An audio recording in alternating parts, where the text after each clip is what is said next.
Pop quiz. What's 343 divided by 2? Now, let's round that number up to 172, and you've got the magical number that federal party leaders are all chasing in this election. That's because this is the first federal election with 343 ridings. And that 172, that's the number a party needs to win to form a majority in Parliament. You can think of those electoral seats as literal chairs, and you're going to see 343 of these chairs in the House of Commons after this election, one for each riding across the country. So parties nominate candidates to run in these ridings, and Canadians place their vote for the preferred candidate, and the candidate with the most number of votes becomes the Member of Parliament. When it's all said and done, the party with the most MPs forms government, and that party leader becomes Prime Minister.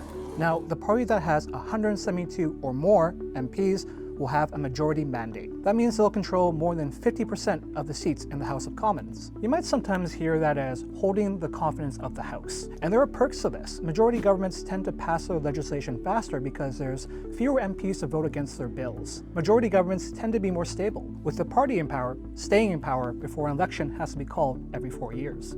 Now, what happens if a party still wins the most number of seats but falls short of 172? Well, they still get to govern the country, their party leader becomes the Prime Minister, but they're running what we call a minority government. So, since they don't have over 50% of the seats in the House of Commons, minority governments tend to work with other parties to pass their legislation. Or they might strike something more formal, like a coalition government or a supply and confidence agreement. Coalitions are when 2 or more parties agree to run the government together. There's also a cabinet with different ministers from each party. They're responsible for different portfolios like defense, finance, or immigration. Canada has only seen one coalition government on the federal level. That was back in 1917 with the Union government. It was a team-up with Sir Robert Borden's Conservatives and a handful of Liberal MPs. As for examples of supply and confidence agreements, you only need to turn the clock back to 2022. That's when Justin Trudeau's Liberals were in power with a minority government. In March of that year, NDP leader Jagmeet Singh signed an agreement with Trudeau. He promised NDP confidence votes in exchange for priorities like national pharmacare and dental care. So let's flash forward to now, where Canadians have a couple more weeks before casting their ballot. But whether it'll be a majority government or a minority government, that's still up in the air.